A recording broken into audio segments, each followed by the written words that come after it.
Amis joueurs, bonjour, j'espère que vous allez bien. Ravi de vous retrouver pour cette nouvelle vidéo sur la chaîne. C'est Thomas, vous êtes sur Il était un jeu. Aujourd'hui, je vous propose une vidéo explicative, une vidéo règle sur un jeu expert, le prochain jeu expert de Yellow, c'est Bambou, de 2 à 4 joueurs, 90 minutes les parties à partir de 14 ans, du même auteur que Bitoku, et illustré par Jonathan Cantero.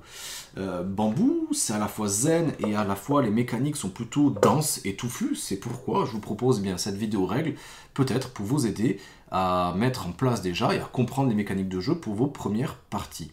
Donc déjà, ici, on va retrouver un plateau principal assez dense quand même si le format est plutôt minimaliste, et un plateau personnel que j'ai déjà composé ici pour une partie, une configuration à 3 joueurs. Donc on va commencer peut-être par le plateau principal, donc que j'ai positionné au milieu de la table bien évidemment. Ici j'ai mis 12 sections de bambou de manière aléatoire, mais pour savoir quelle section de bambou je vais placer ici, je vais prendre en compte ce losange-ci. Voilà, je les ai mis totalement au hasard, sachant que ces losanges, on les revoit aussi sur le plateau ici. Je les dispose comme ceci. Et on passe directement à la suite, ce sont les cadeaux de la forêt, ce sont des tuiles avec des actions bonus de début de manche. Il y a 4 jetons pour 4 actions possibles, je les mets juste ici.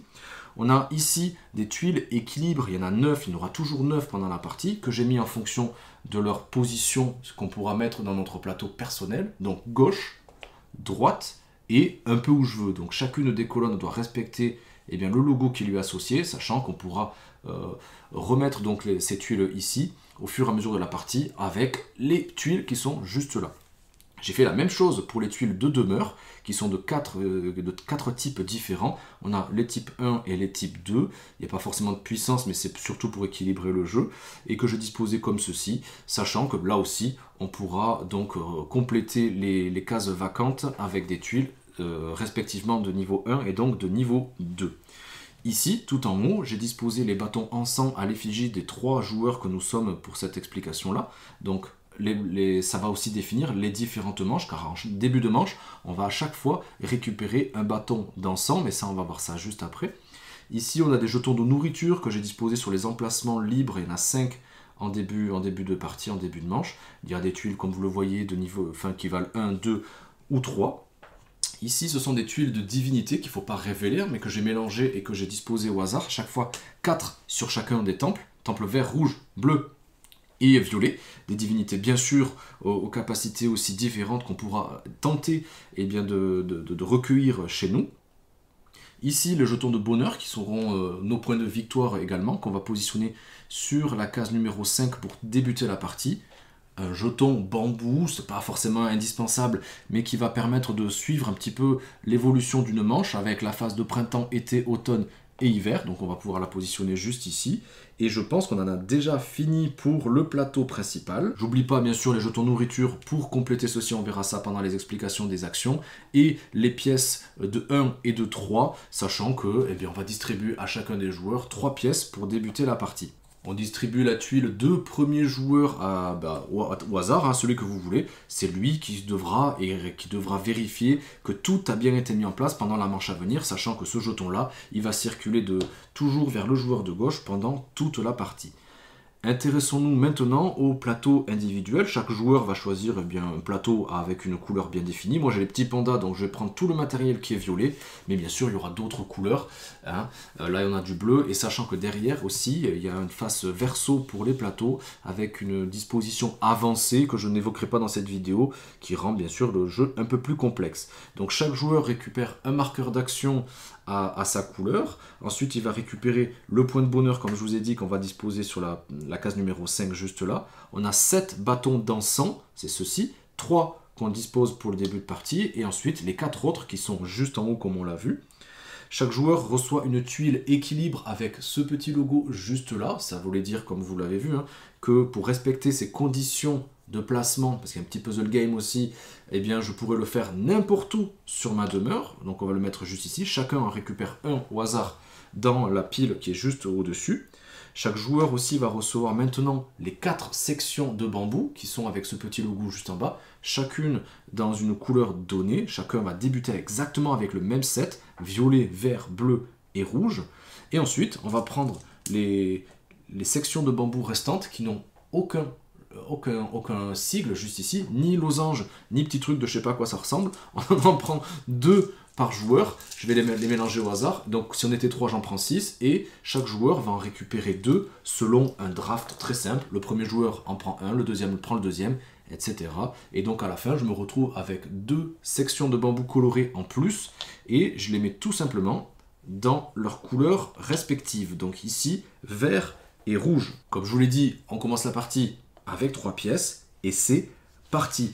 Donc le jeu va se dérouler en 4 manches, et chaque manche représente une année qui elle-même est composée de 4 phases de jeu ou 4 saisons, comme on l'a vu juste ici. On va les résoudre dans l'ordre, bien sûr, printemps, été, automne, hiver. Le printemps, on va recevoir l'encens et récupérer des cadeaux de la forêt. La phase 2, l'été, les joueurs vont effectuer à tour de rôle les actions données selon le déplacement de leur jeton d'action. Ensuite, la phase 3, l'automne, les joueurs vont recevoir peut-être les faveurs des esprits de la forêt selon un système de majorité. Et enfin, la phase 4, on va peut-être réveiller ces divinités si on les avait utilisées pendant la partie. On va devoir nourrir la famille, sinon on sera pénalisé. Et on va préparer le plateau pour la manche suivante. Et une fois que les 4 années seront jouées, la partie s'achève. On va procéder au décompte final avec ces 3 petites choses qu'il y a juste en haut. Et le joueur avec le plus de points bonheur sera déclaré vainqueur. Mais avant d'aller plus loin, vous voyez que sur le plateau, des fois, il y a des numéros qui sont en noir. Ça voudra dire qu'on va devoir, c'est des choses qu'on va gagner, donc des points de bonheur ou des pièces, mais aussi en rouge, et là, il faudra donc les dépenser, que ce soit on perdra des points de bonheur ou on devra payer en monnaie. Ce que je vous propose, c'est qu'on commence déjà par la phase 1, la phase de printemps, et comme on l'a vu, au printemps, les joueurs vont d'abord recevoir le jeton d'encens, donc on va récupérer les jetons d'encens pour tous les joueurs, chacun le récupère bien sûr à sa couleur, donc on démarrera chaque manche avec un bâton d'encens supplémentaire, ce qui va développer un petit peu aussi le nombre d'actions qu'on pourra faire pendant la partie. Et ensuite, on va récupérer l'intégralité des jetons cadeaux de la forêt, on va les mélanger et on va en révéler autant que le nombre de joueurs. Donc ici nous étions 3, j'en révélerai 3. Et pour plus de facilité, pour vous expliquer aussi les actions, je vais vous dévoiler les 4. Parce que ces 4 jetons cadeaux, ce sont aussi les 4 actions qu'on va jouer pendant l'intégralité du jeu. C'est-à-dire de la rémunération qu'on retrouve ici pour gagner des pièces. Ces pièces qu'on pourra utiliser dans l'aménagement en récupérant ces tuiles ici pour aménager notre demeure. L'équilibre qu'on retrouve ici en récupérant des tuiles équilibre ou alors en essayant de compléter des objectifs pour marquer des points de victoire. Et la nourriture qui servira pour nourrir nos habitants en fonction du nombre de demeures qu'on a dans notre plateau principal, dans notre plateau personnel, pardon. Donc le premier joueur a l'honneur de récupérer une tuile de cadeau, il réalise l'action qu'il y a dessus, le deuxième joueur fait la même chose, le troisième, et le quatrième, ça c'était pour la phase de printemps. On les remet face cachée, on les remet ici, parce qu'à chaque manche, on devra procéder de la même façon. Ensuite, on passe tout simplement, à la phase d'été, c'est le cœur du jeu finalement. C'est-à-dire qu'ici, les joueurs vont faire des offrandes au temple et utiliser les sections de bambou pour tenter d'effectuer des actions. Mais avant de pouvoir savoir si on va pouvoir jouer, on regarde tout simplement s'il nous reste des bâtons d'encens à utiliser. Si on n'en a pas, on passe le tour de jeu au joueur suivant, etc. jusqu'à que tout le monde ait joué l'intégralité de ces bâtons d'encens. S'il m'en reste, comme c'est le cas ici, je peux commencer à jouer et je vais devoir choisir en premier un temple à visiter. Et pour cela, je prends mon pion d'action. Initialement, je le positionne où je veux, mais ensuite, je ne pourrai le positionner que sur une action que je n'avais pas réalisée juste avant. Donc disons que moi, pour commencer, pour débuter, je vais me mettre sur le vert, et au tour d'après, je ne pourrai donc faire que violet, bleu et rouge. C'est représenté aussi par les petits losanges sur le côté. Donc on ne pourra pas, vous l'avez compris, réaliser 2 tours successivement avec le même choix de temple. Donc une fois que j'ai fait ceci, qu'est-ce que je fais? Je récupère l'intégralité des sections de bambou qu'il y avait. J'ai pas le choix, et pas le droit surtout d'en laisser. Ça va définir les actions que je vais pouvoir faire tout de suite. Mais aussi, je récupère autant de bâtons d'encens, si possible, que de sections de bambou que je viens de récupérer. Bien sûr, s'il me restait qu'un seul encens de bambou dans ma réserve, je prends l'intégralité de ce qui me restait. Pour commencer, je vais faire une offrande au temple de la même couleur. J'ai pris des sections vertes, je vais offrir au temple vert. Le temple vert, il est là, et donc je vais le disposer juste en bas. Ça, c'est très important. On commence toujours de bas pour aller vers le haut. Parce que chaque joueur va peut-être ainsi procéder. Et à la fin de la manche, eh bien, celui qui sera majoritaire pourra gagner la tuile de divinité. Mais en cas d'égalité, c'est le dernier qui se sera positionné sur le temple donné qui va remporter donc cette égalité. Donc j'ai fait mon offrande pour les divinités, on va voir ce qui se passe bien après, mais il me reste encore ces sections de bambou. Ces sections de bambou, je vais tout simplement les disposer sur la bambouserie du plateau principal, et ça je vais le faire où je veux. Je peux très bien les dispatcher comme ceci, je peux très bien le faire comme ceci, mais je peux aussi en mettre maximum 2 dans la même colonne. Ça, c'est à vous de jouer, sans jeu de mots, mais aussi à vous de bien réfléchir sur ce que vous allez laisser aux autres, et aussi sur les actions potentielles que vous pourrez faire après. Mais on va voir ça juste après. Donc une fois que j'ai fait ceci, disons que je fais ça, voilà, eh bien je vais pouvoir réaliser autant d'actions, donc utiliser autant de sections que d'offrandes que j'aurais faites. Ici c'est quasiment parfait, 2 et 2, c'est même parfait, donc je vais pouvoir utiliser les 2 actions de mes sections de bambou. Et ces actions-là, eh bien on va les voir, mais c'est les actions comme on avait vu sur les petits cadeaux juste ici. Donc la première action, c'est celle-ci, mais je vais pouvoir la réaliser de suite, c'est une rémunération, et bien je vais tout simplement récupérer 2 pièces. Ces pièces-là vont me permettre de m'aménager correctement si je le souhaite par la suite. Donc je prends 2 pièces, je les positionne ici. Cette action-là, c'est l'action de cuisine. Pour cuisiner, je récupère tout simplement, là aussi, eh bien, un des jetons qui sera encore disponible au centre de la table.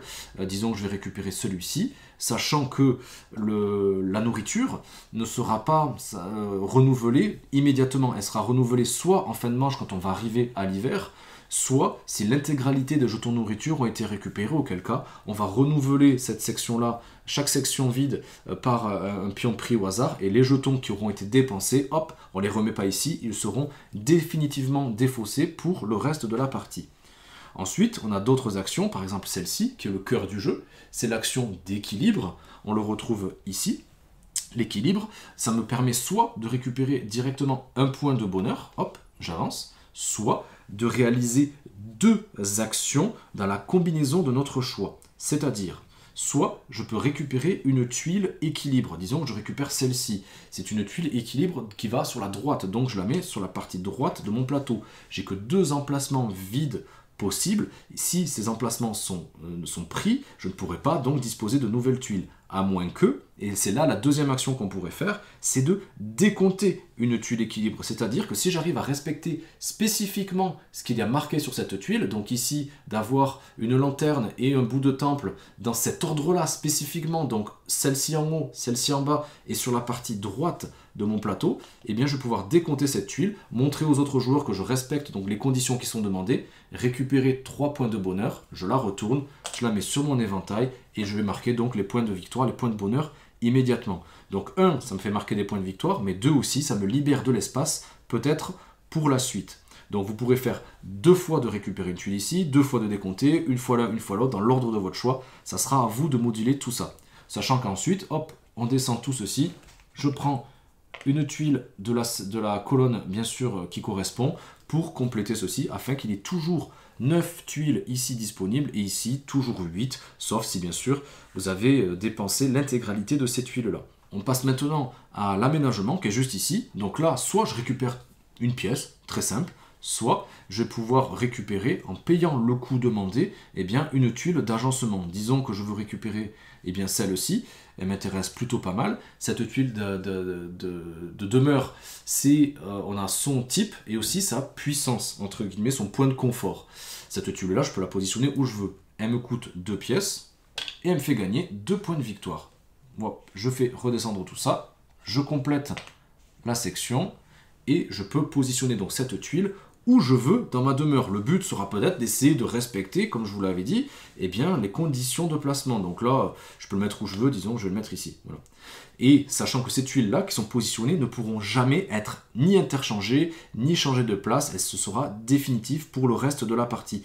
Donc attention à bien essayer de moduler et d'essayer aussi de combiner donc les tuiles à équilibre pour eh bien, générer peut-être max de points de victoire sur un seul et même tour, d'essayer donc d'avoir une harmonie globale dans votre demeure. Voilà, on a vu les 4 actions possibles. Une fois que j'ai réalisé donc l'intégralité des actions que j'avais fait avec mes sections de bambou, je vais pouvoir les relever, récupérer les 2 petites portions de bambou qui se seraient mises dans la zone ombragée. Hop, j'ai mal fait, on va faire ceci. Et ces deux sections de bambou là, eh bien je les mets tout simplement dans la partie de la même couleur. Ce qui va peut-être potentialiser mes actions, me donner plus de choix pour la manche suivante, sachant que voilà, peut-être que je ferai ceci, je récupère les 3 portions là, mais j'ai que 2 sections, donc je pourrais activer que 2 actions sur les 3. Je pense que vous avez compris. Une fois que tout le monde aura donc utilisé l'intégralité de ces encens, eh bien on ne pourra pas jouer, donc on va passer à la phase d'automne, et là on va pouvoir donc invoquer les esprits de la forêt en fonction des offrandes qui ont été données par les joueurs. Imaginons que la manche se finit de cette façon-là, on va regarder qui est majoritaire ici. Si j'étais majoritaire, peu importe la disposition, je récupère la divinité et je la mets sur le côté. Ça révèle la divinité pour la manche d'après, et surtout aussi ça fait office de décompte de manches. À la fin, donc il n'y aura plus aucune divinité parce que tout le monde se serait placé partout. Quand vous jouerez une partie à 2 joueurs, eh bien, il y aura quand même des sections où un automa va peut-être gagner la tuile, cette tuile sera défaussée, tout simplement.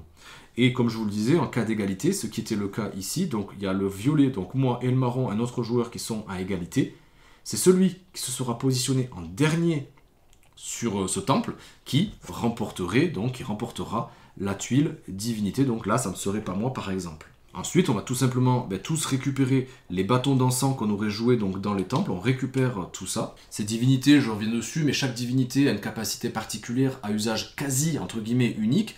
Car si je souhaite pour la manche d'après utiliser sa capacité, vous voyez, tout simplement, ça, c'est juste l'action d'équilibre. Donc je pourrais faire une action d'équilibre, et pour représenter ceci, je dis, je fais une action bonus, hop, je l'utilise, je la mets à 90 degrés, et c'est pendant la phase d'hiver qu'on va voir, hop, maintenant, que je pourrais tenter de la réactiver en payant le coût qu'il y a marqué dessus. Ça sera bien sûr dépendant de la tête de la divinité. Ici, je devrais payer une pièce pour pouvoir la réactiver. Il y a des tuiles, notamment celle-ci au kami, qui me demandent de dépenser 2 pièces parce que celle-là me génère 4 nourritures d'emblée, et d'autres qui ne demanderaient donc aucune pièce en particulier. C'est le cas de Kitsune qui demande absolument de rien dépenser pour pouvoir la réactiver. Donc si je le souhaite, je la réactive, je la remets comme ceci, et ensuite il faut bien sûr que j'aille nourrir ma famille, je vous le disais. Et pour nourrir ma famille, je vais regarder le nombre de tuiles demeures que j'ai chez moi, et ça va représenter une nourriture à dépenser. Sachant que l'excédent que je vais dépenser grâce à mes jetons de nourriture que j'aurai récupérés, eh bien ça sera peut-être perdu. Ici j'ai qu'une seule tuile demeure, j'ai une nourriture de 3, j'avais besoin que de 1, et bien tant pis, c'est perdu, je défausse ce jeton là, mais c'était suffisant. Sinon, je perdrais 1 point de bonheur pour chaque nourriture que je n'aurais pas pu donc disposer pour chaque tuile demeure. Je donne la tuile de premier joueur au joueur suivant. On va renouveler les tuiles, que ce soit équilibre et demeure, c'est-à-dire que je vais défausser la partie inférieure, c'est ce qui est représenté avec la flamme juste ici. Je défausse tout ça, je repositionne le jeton bambou sur le printemps, et voilà, la première manche est finie. On procède exactement de la même façon, donc sur les 4 manches dont on parlait au tout début de cette vidéo. Et une fois que c'est fini, eh bien on va pouvoir procéder à la fin de partie et au décompte final.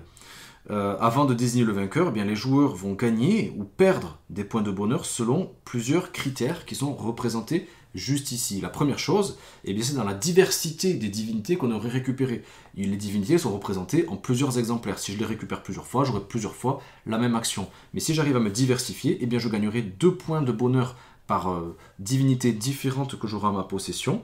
Ensuite, et c'est là que c'est très important aussi, je vais devoir vérifier l'harmonie globale de ma demeure. C'est-à-dire qu'on va comparer le total des points de confort que j'aurai sur la partie gauche de ma demeure vis-à-vis de la partie droite. Les points de confort, je vous rappelle, c'est les scores qu'il a marqués juste ici. Donc disons qu'ici, j'avais 2. Ici, disons que j'ai mis ceci comme ça. Ma partie se finit comme ça, c'était pas terrible. Mais il y a un déséquilibre. Ici, j'ai 2, ici, j'ai 3. Et je vais perdre donc 2 points de bonheur par différence. Donc ici, j'en perdrai 2. Et la troisième chose à vérifier, eh bien, ce seraient les tuiles d'équilibre qui seraient potentiellement réalisables vis-à-vis de la configuration de notre demeure, mais qu'on n'aurait pas eu le temps de décompter. Et auquel cas, eh bien, on va regarder, prouver quand même aux autres qu'on a bien réalisé ce que la configuration demandait, et on gagnera la moitié des points de chacune des tuiles respectées, arrondies au supérieur. Donc disons que Si j'avais réalisé cette tuile-là, eh bien j'aurais gagné 5 divisé par 2 au supérieur, 2,5, ça m'amène vers 3, j'aurais gagné 3 points immédiatement. Tout le monde fait exactement la même chose, et celui, comme je vous l'avais dit, qui a le plus de points de bonheur, eh bien, remporte la partie. Le mode avancé, avec son plateau, va définir aussi des emplacements à respecter, et si on n'arrive pas à le respecter, eh bien à la fin de la partie, on perdra également des points de bonheur. Donc il va falloir respecter des emplacements, mais aussi eh bien, tenter de ne pas perdre ces points-là. C'est un poil plus complexe, un poil plus retors aussi. Je pense que le jeu se suffit comme ceci.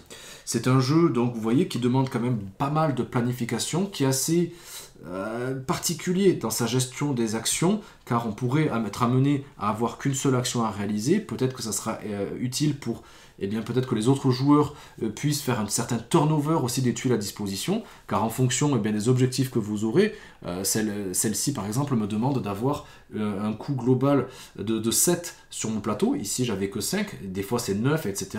Ou des sortes de Tetris à réaliser, des losanges ou des petits serpentins comme ça. C'est pas si évident que ça. Tiens, d'ailleurs, j'avais oublié de remettre la nourriture juste ici. Donc au niveau de la planification, c'est assez particulier. La gestion des actions, on comprend très très vite où c'est qu'on va en venir. Ce qu'il faut bien comprendre, voilà, c'est cette gymnastique entre eh bien, des tuiles objectifs et les demeures à positionner. Et des fois, bien sûr, qu'on va râler parce que les tuiles ne tombent pas, surtout à 2. D'ailleurs, à 2, c'est ce que je vous disais, hein, eh bien, on va disposer des tuiles, je ne sais pas quel est leur nom, mais des tuiles comme ceci, qu'on va disposer au hasard en début de chacune des manches dans les différents temples. Et on va regarder le nombre d'encens marron qu'on va devoir disposer dans ce temple donné. Donc ici, il en faudrait 3, ici 0, ici 3 et ici 2. Et donc, ça va nous permettre de mettre un petit peu des embûches dans les majorités. Et donc, si c'est le marron qui gagnait, ben quand même, comme je vous le disais, on défausserait cette divinité-là.